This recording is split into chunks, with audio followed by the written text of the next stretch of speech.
ಕಲಾವಿದರ ಕತೆ ಹೇಗಾಗಿದೆ ಅಂದ್ರೆ ಬಂದಿದ್ ಯಾವ್ದಾದ್ರು ಒಂದ್ ಸೆಲೆಕ್ಟ್ ಮಾಡ್ಕೊಂಡ್ಬಿಡೋಣಪ್ಪ ಅವಕಾಶಗಳಿಲ್ಲೋ ಅಂತ ಹೇಳಿ ಅದು ಏನ್ ನಡೀತಿದೆ ಅನ್ನೋದು ನಮಗೂ ಗೊತ್ತಾಗಲ್ಲ. ಅವಾಗ್ಲೇ ಕೆಳಗಾಕ್ಬಿಟ್ಟಿರ್ತಾರೆ ನಮ್ಮನ್ನ. ನಂಬಿರ್ತೀವಿ. ಕೆಲವೊಂದ್ಸರಿ ಅವರು ಮೋಸ ಮಾಡಿರ್ತಾರೆ. ಅಂದ್ರೆ ಸಿನಿಮಾ ಸ್ಟಾರ್ಟ್ ಆಗ್ಬೇಕಾದ್ರೆ ಇದ್ದಿದ್ ವ್ಯಕ್ತಿಗಳು ಇವರೇನ ಅನ್ನಿಸ್ಬಿಡುತ್ತೆ. ಒಂದ್ ನೈಟ್ ಅಲ್ಲಿ ಯಾರು ಸ್ಟಾರ್ಸ್ ಆಗಲ್ಲ. ಇಲ್ಲಿ ಒಳ್ಳೆ ಪೇಮೆಂಟ್ ಇರುತ್ತೆ, ನೀವು ಕೇಳ್ದಷ್ಟು ಕೊಡ್ತಾರೆ. ಕನ್ಸು ಒಂದಲ್ಲ ಒಂದಿನ ಮೇ ಬಿ ಅದ. ಸರ್, ಇನ್ನು ಈಗ ಸಿನಿಮಾಗಳು ಬರುತ್ತೆ, ಇವಾಗಿನ ಕಲಾವಿದರ ಕತೆ ಹೇಗಾಗಿದೆ ಅಂದ್ರೆ ಬಂದಿದ್ ಯಾವ್ದಾದ್ರು ಒಂದ್ ಸೆಲೆಕ್ಟ್ ಮಾಡ್ಕೊಂಡ್ಬಿಡೋಣಪ್ಪ ಅವಕಾಶಗಳಿಲ್ಲೋ ಅಂತ ಹೇಳಿ. ಬಟ್ ಅದೇ ಇನ್ನೊಂದ್ ಕಡೆ ಏನಾಗುತ್ತೆ, ಜವಾಬ್ದಾರಿ ತಗೊಂಡ್ರೆ ಓಕೆ ನನ್ನ ರೋಲ್ಗೆ ಸುಟೇಬಲ್ ಅಥವಾ ನಾನು ಇಷ್ಟು ಥ್ರೂಔಟ್ ನನ್ನ ಜರ್ನಿಗೆ ಅದು ಪ್ಲಸ್ ಆಗುತ್ತಾ, ಮೈನಸ್ ಆದ್ರೆ ನೆಕ್ಸ್ಟ್ ನನ್ನ ಹೇಗ್ ನೋಡ್ತಾರೆ ಅನ್ನೋಂಥದ್ದೆಲ್ಲ ಪ್ರಶ್ನೆಗಳು ಮೂಡೋಕ್ ಶುರು ಆಗುತ್ತೆ. ಸೊ ನಿಮ್ಗೆ ಆ ತರದ್ದು ಚಿಂತೆ, ಕಳವಳ, ತವಕ? ಇಲ್ಲ, ಅದು ಏನಾಗುತ್ತೆ, ಅದು ಡೈಲಿ ಅದೊಂದು ಭಯ ಇರುತ್ತೆ. ಯಾಕಂದ್ರೆ ಏನು ಬ್ಯಾಕ್ ಗ್ರೌಂಡ್ ಇಲ್ಲದೆ ಇಲ್ಲಿ ಒಂದ್ ಸ್ಟೇಜಿಗೆ ಬಂದಿರ್ತೀವಿ, ಇಮಿಡಿಯೇಟ್ ಆಗಿ ಯಾರೋ ಒಬ್ರು ಬಂದು ಸಡನ್ ಆಗಿ ಕೆಳಗೆ ತಳದ್ಬಿಡ್ತಾರೆ, ಮತ್ತೆ ನಾವು ಝೀರೋ ಇಂದ ಎದ್ದೊಳ್ಬೇಕು. ಅದು ತುಂಬಾ ದೊಡ್ಡ ಜರ್ನಿ, ಅದು ತುಂಬಾ ಕಷ್ಟ. ಅದು ಆಕ್ಚುಲಿ ಅದು ಏನ್ ನಡೀತಿದೆ ಅನ್ನೋದು ನಮಗೂ ಗೊತ್ತಾಗಲ್ಲ. ಅವಾಗ್ಲೇ ಕೆಳಗಾಕ್ಬಿಟ್ಟಿರ್ತಾರೆ ನಮ್ಮನ್ನ. ನಂಬಬೇಕಷ್ಟೇ, ನಂಬ್ತೀವಿ. ಇಂಥ ಪ್ರೊಡಕ್ಷನ್ ಹೌಸ್ಗಳು, ಒಂದು ರೆಪ್ಯೂಟೆಡ್ ಪ್ರೊಡಕ್ಷನ್ ಹೌಸ್ ಕೆಲಸ ಮಾಡ್ತೀವಿ, ನಂಬಿರ್ತೀವಿ. ಕೆಲವೊಂದ್ಸರಿ ಅವರು ಮೋಸ ಮಾಡಿರ್ತಾರೆ, ಹೇಳಕ್ಕಾಗಲ್ಲ. ತರ ಇದು ಗ್ರಾಫ್ ತರ ಇಳಿತೀವಿ, ಹತ್ತೀವಿ, ಇಳಿತೀವಿ, ಗೊತ್ತಾಗಲ್ಲ. ಅಂದ್ರೆ ಎಲ್ಲ ದೊಡ್ಡ ದೊಡ್ಡ ಸ್ಟಾರ್ ಜರ್ನಿ ತಗೊಂಡ್ರೆ ಯಾರು ಒಂದ್ ಸಿನಿಮಾದಲ್ಲಿ ಸ್ಟಾರ್ ಆಗಿಲ್ಲ. ಅವ್ರದ್ದೊಂದು 10-15 ವರ್ಷ ಜರ್ನಿ ಇರತ್ತೆ. ಏನು ಮಾಡಕ್ಕಾಗಲ್ಲ. ತುಂಬಾ ಹುಷಾರಾಗಿರ್ತೀವಿ, ಎಲ್ಲೋ ಒಂದ್ ಕಡೆ ಕೆಳಗೆ ಬೀಳಿಸ್ಬಿಡ್ತಾರೆ. ಒಂದೊಂದ್ಸರಿ ನಮ್ಗೆ ಏನ್ ಪ್ಲಾನ್ ಮಾಡ್ಕೊಂಡೇ ಬಂದಿದಾರ ಅಂದ್ರೆ ಸಿನಿಮಾ ಸ್ಟಾರ್ಟ್ ಆಗ್ಬೇಕಾದ್ರೆ ಇದ್ದಿದ್ ವ್ಯಕ್ತಿಗಳು ಇವರೇನ ಅನ್ನಿಸ್ಬಿಡತ್ತೆ. ಸಿನಿಮಾ ರಿಲೀಸ್ ದಿನಕ್ಕೆ ಅವ್ರ ಫೇಸಸ್ ಚೇಂಜ್ ಆಗ್ಬಿಟ್ಟಿರುತ್ತೆ. ಫೇಸ್ ಆಗಿದೆಯಾ ಸರ್? ನಾನು ತುಂಬಾ ಫೇಸ್ ಮಾಡಿದ್ದೀನಿ, ಸಿಕ್ಕಾಪಟ್ಟೆ ಫೇಸ್ ಮಾಡಿದ್ದೀನಿ ನಾನು.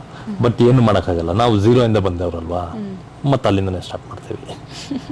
ಸಪೋಸ್ ಒಂದ್ ವೇಳೆ ಅವಾಗ್ಲೇ ನಿಮ್ಗೆ ಒಂದ್ ಸ್ವಲ್ಪ ಪುಷ್ ಕೊಡೋರು ಇದ್ದಿದ್ರೆ ಇಷ್ಟೊತ್ತಿಗೆ ಯಾವ ಒಂದು ಪ್ಲಾಟ್ಫಾರ್ಮ್ ಅಲ್ಲಿ ಇರ್ತಿದ್ರಿ? ಅಂದ್ರೆ ಎಷ್ಟು ಸಿನಿಮಾಗಳು ಆಗ್ತಾ ಇತ್ತು ಸರ್?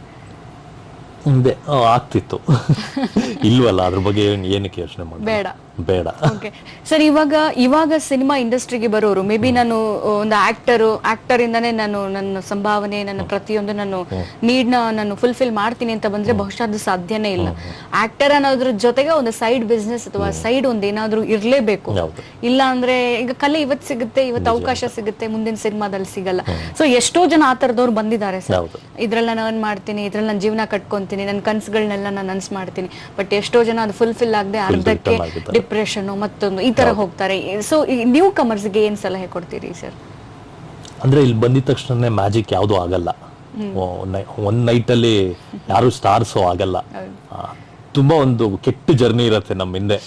ಅದನ್ನೆಲ್ಲ ಫೇಸ್ ಮಾಡಿ ನಿಮ್ ಸಿನಿಮಾ ಥಿಯೇಟರ್ ಅಲ್ಲಿ ರಿಲೀಸ್ ಆಗಿ ಅದಕ್ಕೊಂದು ಬಿಸ್ನೆಸ್ ಅಂತ ಕ್ರಿಯೇಟ್ ಆಗಿ ಆ ಬಿಸ್ನೆಸ್ ಮೇಲೆ ನಿಮ್ ಪೇಮೆಂಟ್ ನ ಅಲಿಯೋದು. ಯಾರೋ ಇಲ್ಲಿ ಬಂದಿದ ತಕ್ಷಣ ನಿಮ್ಗೆ 10 ಲಕ್ಷ ಕೊಟ್ಬಿಡ್ತೀನಿ, ಇಲ್ಲ 1 ಕೋಟಿ ಕೊಟ್ಬಿಡ್ತೀನಿ ಕೇಳಿರ್ತಾರಲ್ಲ, ಅವ್ರು ಅಷ್ಟು ತಗೊಂತಾರೆ, ಇವ್ರು ಇಷ್ಟು ತಗೊಂತಾರೆ, ಇವರೇ ಫಿಕ್ಸ್ ಆಗ್ಬಿಟ್ಟಿರ್ತಾರೆ ನನ್ಗೂ 1 ಕೋಟಿ ಕೊಡ್ತಾರೆ ಅಂತ. ಅದು ಯಾವ್ದು ಇಲ್ಲಿ ನಡೆಯೋದಿಲ್ಲ. ಸೊ ನಿಮ್ ಫ್ಯಾಮಿಲಿ ಸ್ಟೇಬಲ್ ಮಾಡ್ಕೊಳಕ್ಕೆ ನಿಮ್ ಹತ್ರ ಒಂದ್ ಸ್ವಲ್ಪ ಅಮೌಂಟ್ ಆದ್ರೂ ಇರಬೇಕು. ಅಂದ್ರೆ ಇಲ್ಲಿ ಒಂದಷ್ಟು ಜರ್ನಿ ಇರತ್ತೆ, ಅದಕ್ಕಾದ್ರೂ ಒಂದ್ ಖರ್ಚಿಗಾದ್ರೂ ದುಡ್ಡು ಇರಬೇಕು. ನಿಮ್ ಸಿನಿಮಾ ಗಾಡ್ ಗ್ರೇಸ್ ತುಂಬಾ ಚೆನ್ನಾಗಾಯ್ತು ಅಂದ್ರೆ ಇಲ್ಲಿ ಒಳ್ಳೆ ಪೇಮೆಂಟ್ ಇರುತ್ತೆ, ನೀವು ಕೇಳ್ದಷ್ಟು ಕೊಡ್ತಾರೆ. ಬಟ್ ಅದಾಗದು ಎಲ್ಲೋ ಯಾವ್ದೋ ಒಂದು ಫ್ರೈಡೆ ಯಾರಿಗೋ ಒಬ್ರಿಗಿರುತ್ತೆ ಅಷ್ಟೇ. ತುಂಬಾ ಕಷ್ಟ ಆಗತ್ತೆ. ತುಂಬಾ ಹುಷಾರಾಗಿ ಬನ್ನಿ, ಸ್ವಲ್ಪ ಬ್ಯಾಕಪ್ ಇಟ್ಕೊಂಡು ಬನ್ನಿ. ಕನಸು ಜೊತೆ ದುಡ್ಡು ಬೇಕು ಇಲ್ಲಿ. ಕನಸಿನ ಮೂಟೆಗಳ ಜೊತೆಗೆ ದುಡ್ಡಿನ ಮೂಟೆಗಳು ತುಂಬಾ ಅಗತ್ಯ. ಖಂಡಿತ. ಅಂದ್ರೆ ಗೊತ್ತಿಲ್ದಂಗೆ ವರ್ಷಗಳು ಹೋಗ್ಬಿಡತ್ತೆ. ಏನು ಮಾಡಕ್ಕಾಗಲ್ಲ. ಅಂದ್ರೆ ಫ್ಯಾಮಿಲಿಲಿ ಇರ್ತಾರಲ್ಲ, ವಯಸ್ಸಾಗಿರೋ ತಂದೆ ತಾಯಿ ಇರ್ತಾರೆ, ಅವ್ರು ನಂಬ್ಕೊಳೋದಷ್ಟು ಜನ ಇರ್ತಾರೆ, ಅವ್ರಿಗೂ ರೆವಿನ್ಯೂ ಅನ್ನೋದು ಬೇಕು, ಏನಾದ್ರು ಬೇಕು. ಏನು ಇಲ್ಲದೆ ಈ ಏಜ್ಗಳಲ್ಲಿ ಸುಮ್ಮನೆ ಸಿನಿಮಾ ಅಂತ ಹೋರಾಡ್ತಿದ್ರೆ ಅದು ಆಗಲ್ಲ. ಸೈಡಿಂದ ಏನಾದ್ರು ಸಣ್ಣ ಜೀವನ ಸಾಕ್ಸಕ್ಕೆ ಏನ್ ಬೇಕು ಅದಿದ್ರೆ ಸಾಕು. ಕನಸು ಒಂದಲ್ಲ ಒಂದಿನ ಮೇ ಬಿ ಅದು 5 ವರ್ಷ ಆಗ್ಬೋದು, 10 ವರ್ಷ ಆಗ್ಬೋದು, ಯಾವಾಗೋ ಒಂದು ಆಗೇ ಆಗತ್ತೆ.